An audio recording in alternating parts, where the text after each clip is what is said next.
you hear good things. Hey, real quick, before we start, if you've been enjoying the podcast, take a second to leave a rating or review. It helps more than you know, especially if you're listening to my voice right now on Apple Podcast. And if you've been riding with murderers for a while, don't be afraid to go ahead and drop me another quick review. Again, it helps a lot. Okay, let's get into it.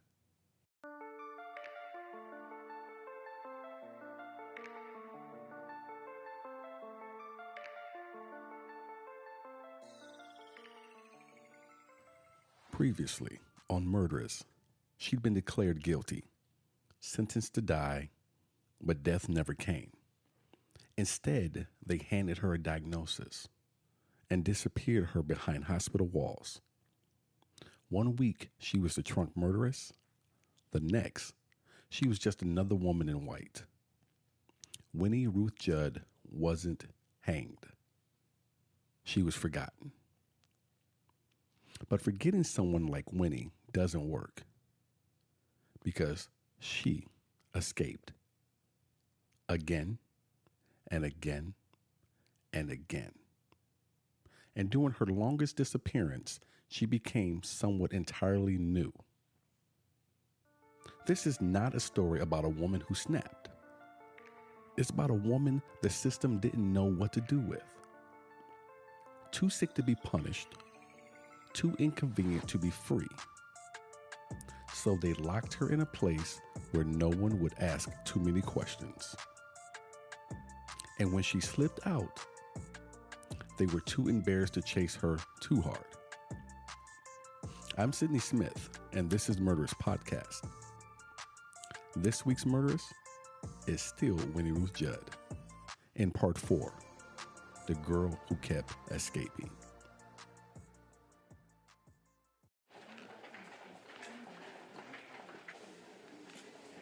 The Arizona State Asylum for the Insane was never meant to hold a woman like Winnie.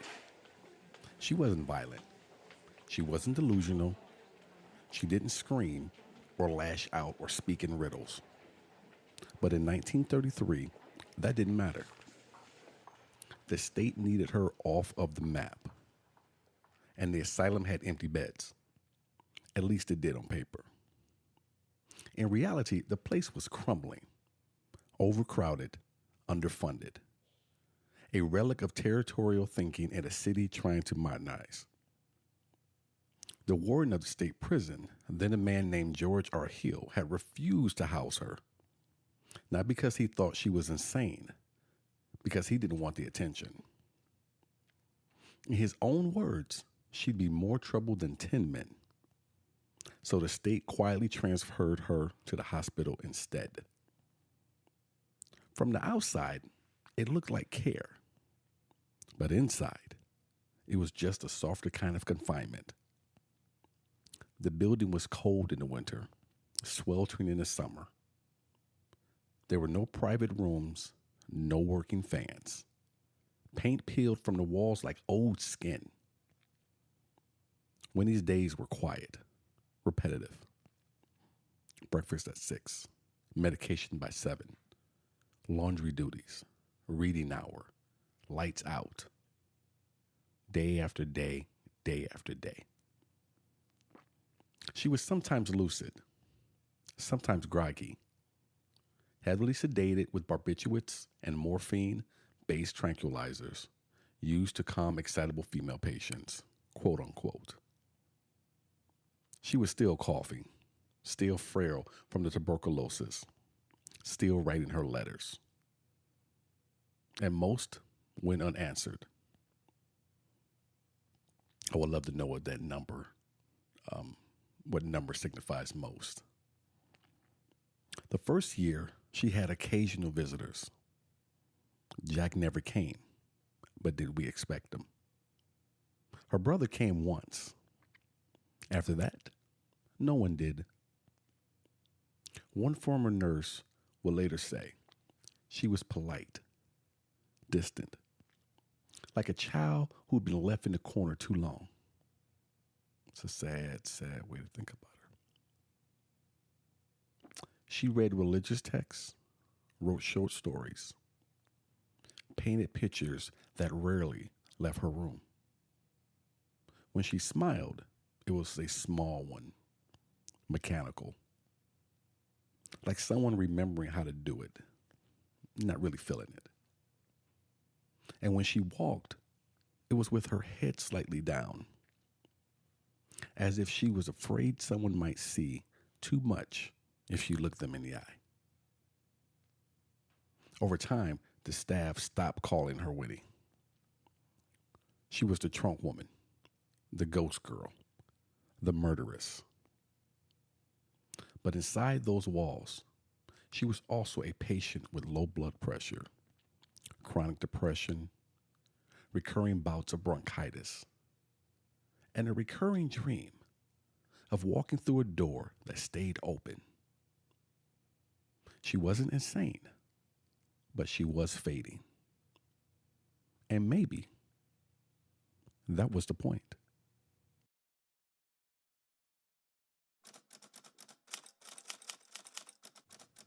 I mean, maybe that's because there's a reason nobody remembers the name Winnie Ruth Judd. Not because it wasn't in the papers. God knows it was. Not because she disappeared from public life. Because she didn't. And certainly not because the story was boring. It's because the papers never used her name. By the late 1930s, she was no longer a woman. She was just a moniker, a headline, a brand. The trunk murders escapes again. Trunk woman slipped from state hospital. Killer beauty missing. Third attempt at freedom. Her escape came in the fall of 1939, just before Halloween. She'd been in the asylum for 6 years, and this is when she was going to try to make her first attempt. No trial retried, no parole offered, just buried in the back of the state's collective memory. The papers described her as clever, calculating, cunning. What they didn't mention, at least not until much later, was that she'd simply walked out the door. No elaborate plan, no hidden tunnels. This wasn't a movie. This wasn't like Shawshank Redemption, which is everybody's favorite. Wasn't anything like that. No forged credentials. Just a quiet morning. A borrowed key and a door left unsupervised. She was missing for hours before anyone noticed. When the staff finally realized, they called Phoenix police, then the governor's office, then the newspapers. Within 24 hours, her face was back on every front page from Tucson to LA. But not with her given name. Not as Winnie. She was the trunk murderess again. And the myth had only grown in her absence. A female killer, pretty, polite, and unaccounted for. The press had a field day. One headline read, "Trunk Slayer at Large. Police fear new madness." Another one, "She vanished like a ghost or a witch." Some reporters camped outside the asylum, hoping to catch a glimpse of the warden. Others tracked down her brother Burton, who was living quietly in California. When they found her 2 days later, hiding behind a friend's house in Phoenix, she was dirty, tired, and oddly serene. She told police, "I just wanted to breathe. I missed the sky." They returned her to the hospital under tighter supervision. The press celebrated the recapture like it was a prize fight win. But for Winnie, it didn't feel like defeat. Because she tasted something rare. Freedom. Even if it only lasted 2 days. Her second escape came in 1940. This time, it was even shorter. She made it past the grounds before a groundskeeper spotted her shoe sticking out beneath the bush. She hadn't even run, just sat down to rest. When they brought her back inside, she didn't fight, didn't scream, didn't speak. The doctors upped her sedative dosage. The staff stopped letting her near unlocked doors. And once again, the headlines rolled in. Killer can't stay put. Why can't the state hold this woman? Trunk murderess laughs at justice. No mention of her declining mental health. No mention of tuberculosis. No mention of the friend who brought her tea every week and noticed her hands shaking. They weren't printing her, they were printing the myth, the rumors, the things that the public had grown accustomed to, mostly by their hand. And that's because the myth was profitable. Editorial cartoons showed her crawling out of a trunk like a jack-in-the-box. Radio hosts joked about whether she'd become the Houdini of homicide. And Arizona's Attorney General was not amused. At a press conference in 1941, he said, "We are doing everything we can to ensure the safety of the public. This is not a game." But to the public, it was. A game with a villain who looked more like an actress than a killer.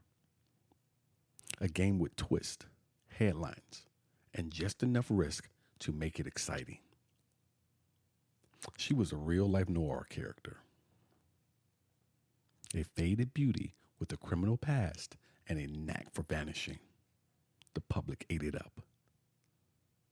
But Winnie, she was disappearing in a different way.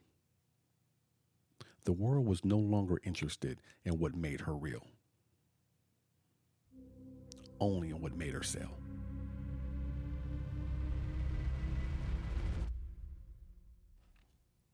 It was October 8th, 1963. The same week JFK signed the Nuclear Test Ban Treaty. The same month Beatlemania hit the U.S. And 32 years since a woman named Winnie Ruth Judd stepped off a train in Los Angeles with 2 bloody trunks. But this time, she didn't have a suitcase. She had a new name, Marian Lane. That's who she became the moment she stepped past the asylum gates and vanished. No fanfare, no headlines, no body count. Just quiet. She was 58 years old. Her lungs were scarred from tuberculosis. She weighed only 90 pounds. And yet, somehow, after decades of surveillance, sedation, and suspicion, she slipped away for 6 years. As Marian Lane, she moved into a small apartment in Northern California. Some reports say the Bay Area. Others suggest San Jose.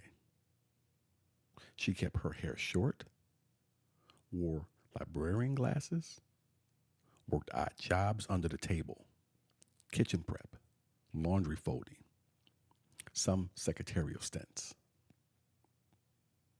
She volunteered at a church thrift shop, taught a young neighbor how to make cinnamon rolls, and for the first time in decades, slept without a nurse walking past her door. Winnie didn't vanish to hide. She vanished to heal. She wrote long letters to no one in particular. She kept journals, dozens. One entry reads, "Today I saw a little boy drop his ice cream, and his mother bent to scoop it up before he cried. I don't know why. but it made me cry instead. She was no longer what she'd been labeled by society and by the newspapers, the trunk murderess. For this moment in time, she was just Marian. No guards, no sedatives, no journalists knocking. Just a slow ache of someone trying to remember how to live outside the label they'd been given. But a myth don't like to be forgotten. And neither do state agencies. In 1969, a tip came in. For 6 years, no one recognized her. And honestly, no one looked.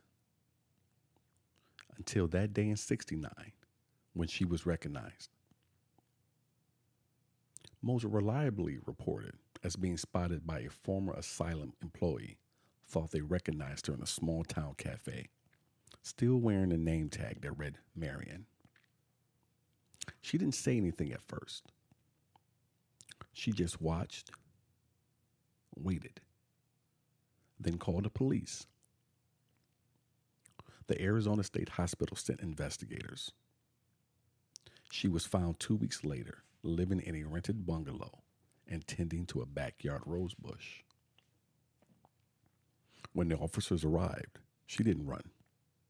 She didn't lie. She simply said, "You took everything else. Let me have this." They didn't. She was extradited back to Arizona under headlines that read, "Trunk killer caught after 6 years on the lam." Winnie Ruth Judd, still dangerous? None of them asked how she'd survived. None of them cared that she hadn't broken a single law as Marian Lane. She had lived in Northern California working as a nanny and a housekeeper, volunteering, and maintaining a quiet, unassuming life. They didn't report that she'd fed neighbors' pets, helped an elderly woman cross the street, or sent anonymous cash donations to a local shelter. The only story they wanted was the old one. But for those 6 years, she hadn't just escaped custody. She escaped definition. And that might have been the only time in her life she was truly free. And just like that, Winnie was no longer Marian Lane. She was back to being the trunk murderess. For decades, Jack Halloran had lived untouched. He'd stayed in Phoenix after the trial, kept his business, his marriage, his reputation mostly intact. That story of Winnie had become folklore. But Jack, he just slipped into history, shielded by power and silence. Until the silence broke. In the late 1960s, a retired Phoenix detective, name withheld in most reports, sat down for an interview with a local journalist, off the record at first. But as the tape rolled and the coffee cooled, the man began to talk. He described evidence that never made it into trial, statements that were suppressed, connections that were discouraged from being investigated, and the name that came up again and again, Jack Halloran. One example, a witness who swore Jack had arrived at Brill Street House after the murders, helped clean up, helped dispose, helped carry the trunks to the train depot. That witness was never called to testify. The statement disappeared, and Halloran walked. Now, according to the trunk murderers by Jana Bommersbach, Robert C. Robinson, a longtime friend of Jack Halloran, was the key witness who claimed Halloran had told him directly that he helped dispose of the bodies and load the trunks. Robinson made a sworn statement in 1932 implicating Halloran in the cover-up, but the statement was never introduced at trial. Robinson's affidavit resurfaced decades later, giving new fuel to suspicions about Halloran's protected role. But this time, the retired officer brought back up. He produced photocopies of old department memos, notes in margins, redacted names. It wasn't enough to reopen the case, but it was enough to raise eyebrows. Because for the first time, it wasn't just gossip. It was actual documentation. The Arizona Republic ran a feature, "The Trunk Murderers Revisited." Did Jack Halloran get away with it? Letters poured in. Former neighbors, retired officials. One wrote, "Everybody knew Jack had something to do with it. We just didn't say it out loud." Public opinion shifted. Not all at once, but just enough to tilt the frame.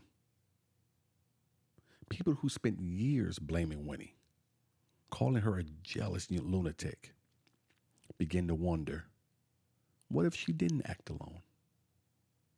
What if her silence wasn't insanity, but fear? One writer put it simply, for 40 years, we called her a monster. But monsters don't carry trunks alone. And maybe that was the real cover-up. Not just what Halloran did, but how easily Phoenix let him do it. For the first time, the mask slipped, and the truth behind Jack Halloran began to take shape. She was 64 years old when Winnie was captured August 18, 1969. Soft-spoken, slight, still using the name Marian Lane. That arrest was quiet, and again, the headlines were not. Trunk murderers found in SoCal. Killer hid in plain sight for 6 years. Psychiatric patient lived like a nanny next door. The public didn't know what to do with it, because for the first time in decades, Winnie didn't look like a threat. She looked like someone's grandmother. Volunteering at church, babysitting, mailing letters to her brother, asking if he was proud of her. No violence, no drama. Just a tired woman trying to finish her life in peace. And this time, when they brought her back to Arizona, the crowd wasn't jeering. They were quiet. She was recommitted to Arizona State Hospital, older now, frailer, but more lucid than she had been in years. One doctor said she was calmer than expected. Another called her a nonviolent patient with high insight. But she still wasn't free. And after 4 decades of being told who she was, Winnie finally started speaking for herself.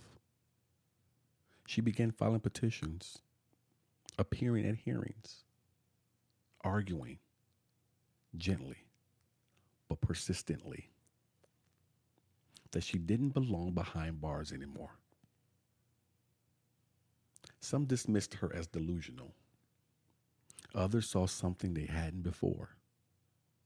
A woman who had never actually been tried again, never allowed to confront the stories told about her, never given space to become something other than what everyone thought she was. And slowly, public opinion began to shift. She had spent more time institutionalized than some murderers spent in prison.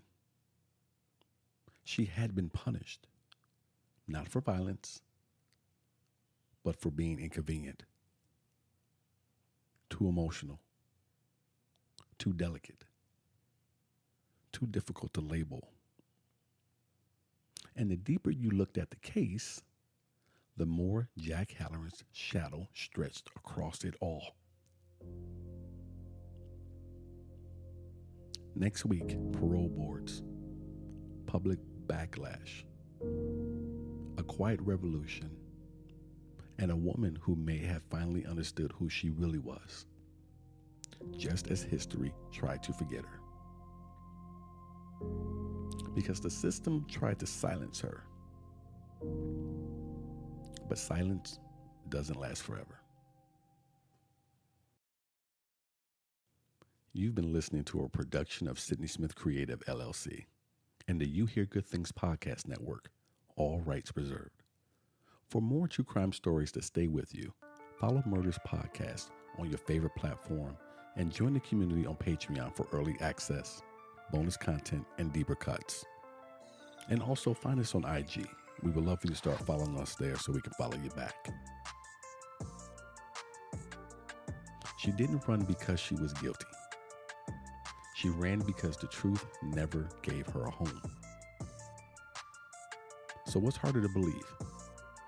That a woman like Winnie could vanish for 6 years, or that the system let her? Leave us a review. Follow the show. And if this one stayed with you, send me a message. You find the link right there in the episode notes. You are the quiet jury, and your verdict matters. On-air sources: The Trunk Murderess, Winnie Ruth Judd by Jana Bommersbach. Trial transcripts from the Arizona State Archives. Historical coverage from the Arizona Republic, Phoenix Gazette, and True Crime Magazine. Police reports and internal memos, Phoenix PD Archives. Arizona Historical Society Psychiatric Records and Oral Histories. Private correspondence, parole filings, and witness interviews, 1933 to 1971. Coverage of her 1969 arrest and Halloran revelations via Arizona Highways and APY Archives. Until next time, stay curious, stay cautious.